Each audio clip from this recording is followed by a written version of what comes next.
Hi, welcome to our video today. I'm going to be talking briefly today about dotting the I's and crossing the T's. Now, this is a very common catchphrase, which I'm sure you've heard before, and people use it to refer to, yeah, we're going to dot the T's, dot the I's and cross the T's as a method of making sure everything's done correctly. Now, I find it a really, really useful mantra because it takes the pressure off that perfection that everybody's searching for. Now, when you start writing the alphabet, there'll be the temptation, or any piece of writing in fact, to make it look absolutely perfect. And you'll be going along fine and you'll be enjoying yourself and you'll be like, yeah, I'm fully in the flow of this. Oh yes, I'm having a great time. Then suddenly you'll get to a letter which actually requires you to think, oh, how am I going to do the K? Because, oh, I'm going to have to take my pen off. There's two ways you can do a K. You can actually come up here, but you start to get in too many loops. So whenever I do a K, I do it, half do it, and it's okay to come back and finish it later. If you like, you can think in your mind, it's okay to come back to it. But that's one letter. Another letter you're going to find that you don't quite finish on the spot is going to be the T. So here we've just done the T. Oh, and in order to cross the T, I'm going to have to take my pen off the page. Now you can do that. I'm not saying that you cannot do that. What I'm suggesting is there's a better way to approach that later. Now we're going to start another line here. So I'm going to pretend that I continued on to the U and the V. And again, I'm just using an alphabet, but oh, same thing here, an X. In order to cross the X, I'd have to take the pen off the page. So I'm actually going to come back to that. Now, I haven't dotted any of the I's and I haven't crossed the T or the K or the X, and I'm going to do it now.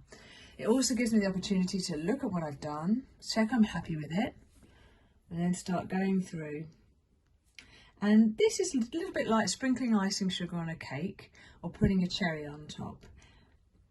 It can be quite considered and very neat. You're not trying to do everything at once. I don't know if you're the sort of person that wants to get everything finished and wants to have your inbox empty on your email.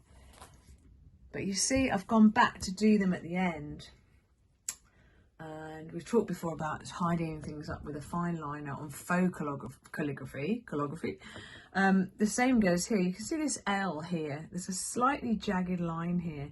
Now you can use your calligraphy pen to tidy that up, but better and less wearing on the tip to use a fine liner instead. And instantly you've neatened it up. So there's a couple of things we've covered there. One is it ain't over till it's over. You do not have to feel the pressure to complete it as you go along. A little bit like a game of golf. It's great to get a hole in one, but you're probably going to take more than one shot and you need to be strategic about it. It's the same thing here. But you didn't think I was going to compare it to golf. And just want to talk about the T for a second. There's various ways that you can cross your T's. Many people will feel very neatly that this is a nice way of doing it, very straight. Time for tea, you could say. And here's our neat little T, okay? But you might also find that as part of a letter, as part of a word, it's more appropriate to make that cross T a little bit wavy, perhaps. A little bit stylish to fit in with the wave of the words. Now, as we go along, I'm going to be talking about highs and lows of placing your letters so that they're not dead straight. But I have found, so let's think of a word, attribute.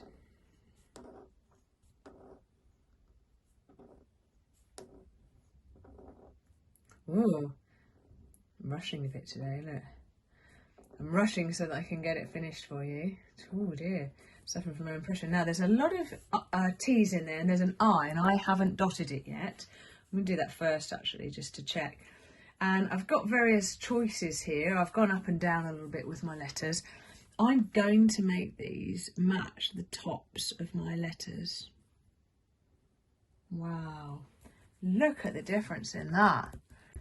Automatically. Now, if you want to be a bit more neat, we can line all the letters up so they're all in the same plane. Okay, you see I didn't loop that B before, did I? And now it's a bit more level.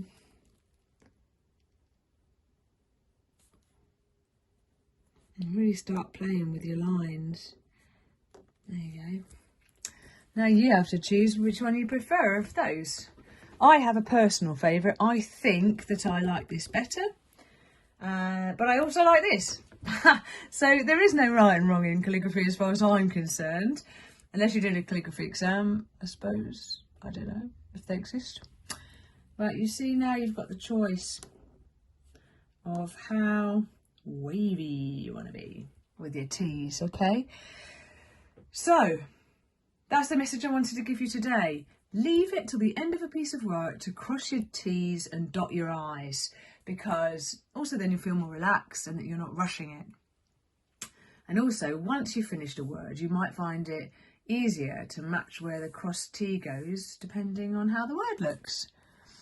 So that's it from me on that. And let me know how you get on. I think you can post pictures on these posts. I'm not sure. If you can't, then send me a message with your picture on. I'd love to see how you're getting on, and tune in for my next video. See you soon.